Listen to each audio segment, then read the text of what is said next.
I'm lying down. I open my eyes, already knowing where I am. I see Dr. Gatto. He looks different. Clearer somehow. "Where's Victor?"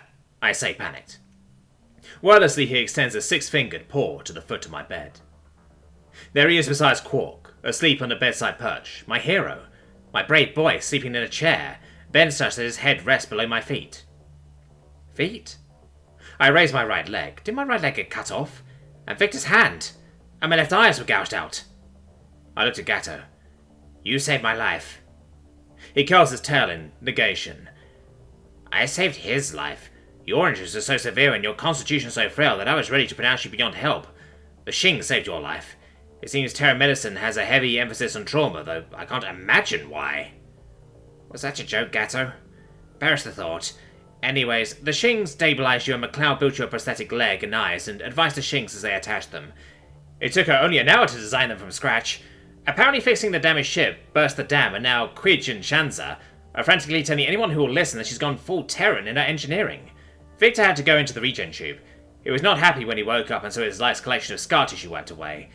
I managed to keep my head attached to my body by explaining that it was the only way to save his life and reattach his severed hand. You, unfortunately, would have died from being placed in a Terran regen tube, hence the prosthetics.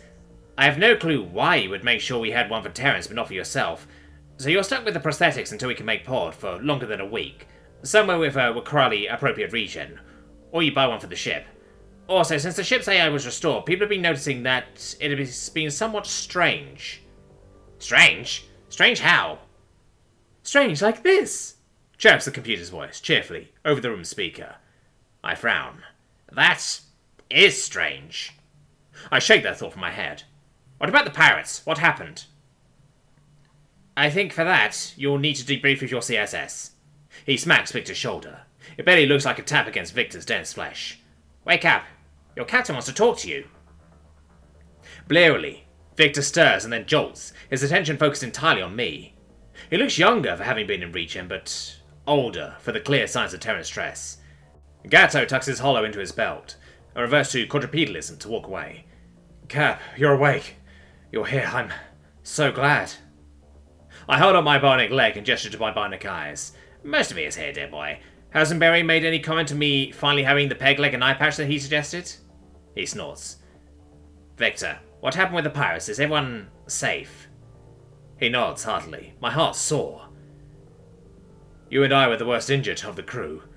The prisoners, though, aboard the pirate ship were pretty badly off." His face darkens. "They were apparently terrified, thought we were buyers for them." "Prisoners? Buyers? What are you talking about?"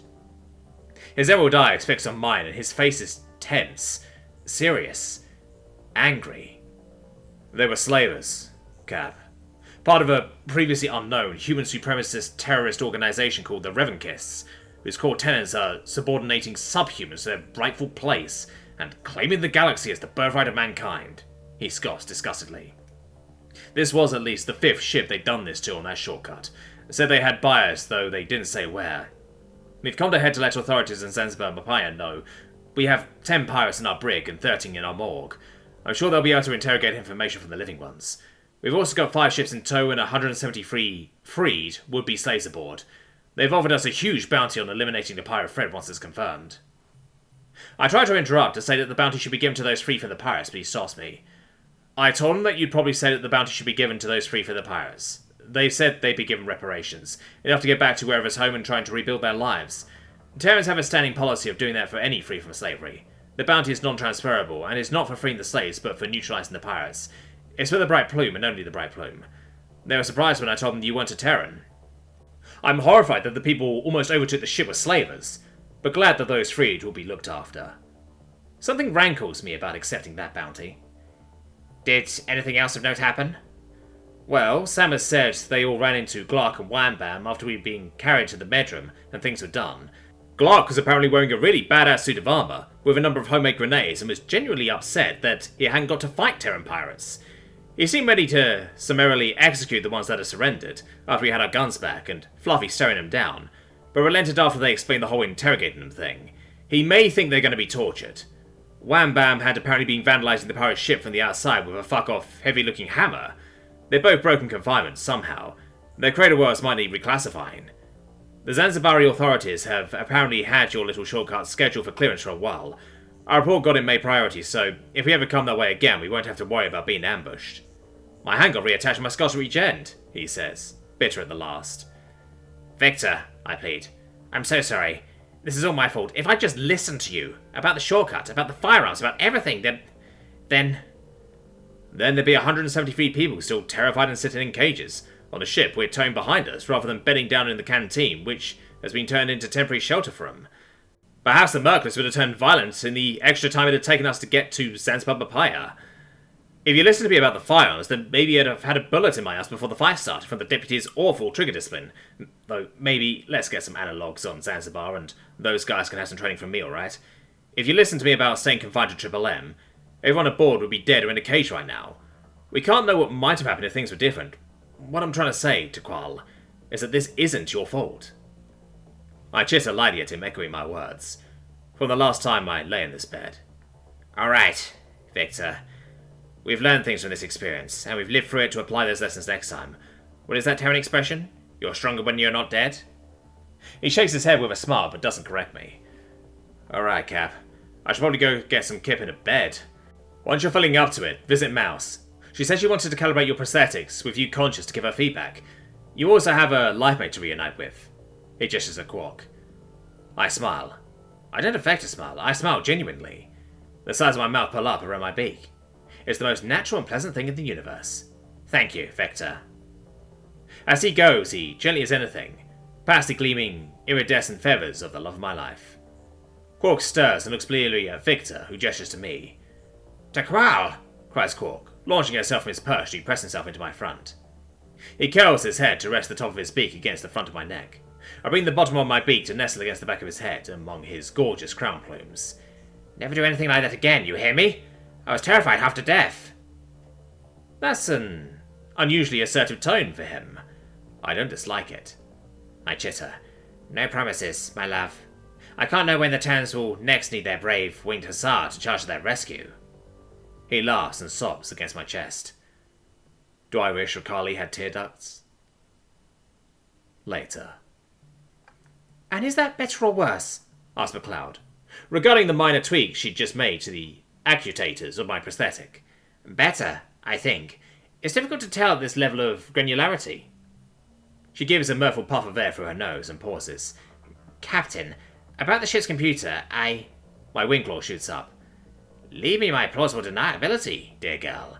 As a naive garden warder, I couldn't possibly be expected to have intuited that the ship's AI had to have her sentence limits illegally subverted after the events of the pirate boarding, and thus cannot be expected to take the legally prescribed action of scheduling her for decommission. McLeod is stunned. It's very satisfying to get one over on a Terran. And of course, with the Terran representative in the GU's parliament fervently pushing for legalization of full sentience AIs, and their recognition as sapient beings independent of their creator species, well, it's only a matter of time before it's a non-issue. And if, in the meantime, you were to happen to channel that newly unleashed brilliance and madness of the Terran engineer into... I gesture at the parts on her personal workshop countertop, which are clearly the beginnings of a humanoid robot. Side projects, and I couldn't possibly be expected to guess one way or another whether those side projects are of a legal or soon-to-be legal nature. So long as all that burst dam's water has somewhere to go and doesn't go into your thus far stellar work. Oh, and if you could ask any new friends that you may or may not have to tone it down with the strange behaviour, such that no one else notices, that would be appreciated. She shakes her head in smiling disbelief, and returns her gaze to my prosthesis, but says nothing. Some time passes. It will be a shame when I get the opportunity to get my eyes and legs regened. These prosthetics that you designed are actually superior to the genuine articles. My vision is clearer, the strength and responsiveness in my right leg is such as I've not had since I was fresh out of boot camp, if ever. She laughs. Yeah, I had to tone down the strength in your knee and ankle joint actuators, both to keep the weight down, and to make sure you couldn't hurt yourself by trying to run on it. But the actuators for your talons have enough power to crush stone. You've got a permanent weapon attached to you and is legally protected as a prosthetic. She starts adjustments on my eye. She clearly wants to say something. If you really like them, Captain, you could always keep them. Regen tubes aren't going out of style, so you can always change your mind later. I cock my head quizzically. And, dear girl, what happens if 20,000 light years from a regen tube that won't kill me, you decide to stroll off the ship, onto bigger and better things. I'm sure that not even another Terran engineer can figure out how to maintain these marvels. She smiles. Then, I guess, I'll just work with you, forever, if that's agreeable. I'm stunned. McLeod? She raises her palm to stop me. Firstly, don't call me McLeod like we're strangers. I'm Jenny, or Mouse to you, though only Samus gets to call me Dormouse, I'm afraid. She chuckles and continues. Secondly, I know everyone jokes about you being our mum, but it's true. I've not known you half a year, and in that time you showed me more love and kindness than my real mum did in 19 years, before she and my dad gave me the boot. Samus hasn't seen her real mum since her early teens, and I know she feels the same. Mage and Toon have a living, loving mum and 2 foster mums who they're on good terms with, but I know they don't appreciate you any less for it. And Cookie and Cuddles haven't seen their mums since they were tots. You're giving both of them the mothering that grannies and orphanage tending AIs couldn't. Cuddles couldn't even remember his mother. You've cared for him for 9 years. 13 if you count putting him through university. And you hired a dorm full of friends for him when it turned out he needed Terran company. You knew? I squawk, dismayed. She rolls her eyes, her eyebrows lower and her mouth pulls taut in what I would call a mirthful frown. Cap, it was so obvious. The stressful he was feeling within the interview, the way you kept referring to him, the glances you gave back and forth to check for personal chemistry, the stories about him fucking somehow smuggling a plus 300 kilogram Death World Predator on board and then falling down a flight of stairs, the oh-so-specific wording of the job listing, seeking personable Terrans of any discipline to take employment on a starbound vessel. It could not have been more obvious that Colours was self-destructing and you wanted to fix that, not just because it'd be inconvenient to lose your security specialist, but because you care about him. We worked it out in the rec room, well before Toon arrived. None of us care. We don't care that we were originally hired for his sake. You've made it clear that you value us for our own as well. The pay is fantastic, and speaking for myself, I'm having more fun and more personal and professional satisfaction on this ship than I've ever had. Ever. Yes, ever. I'm here to stay, as long as you'll have me. I think I speak for everyone when I say that. I'm flabbergasted. And here I thought Victor and I had been such smooth operators about the whole thing, I quip. She chortles. You really weren't. Your whole plausible deniability monologue was pretty smooth, though. I was impressed. I sit, at a loss for a few moments. Then I raise my wings. Come here, girl. She beams and pulls me into a gentle hug. She's so warm.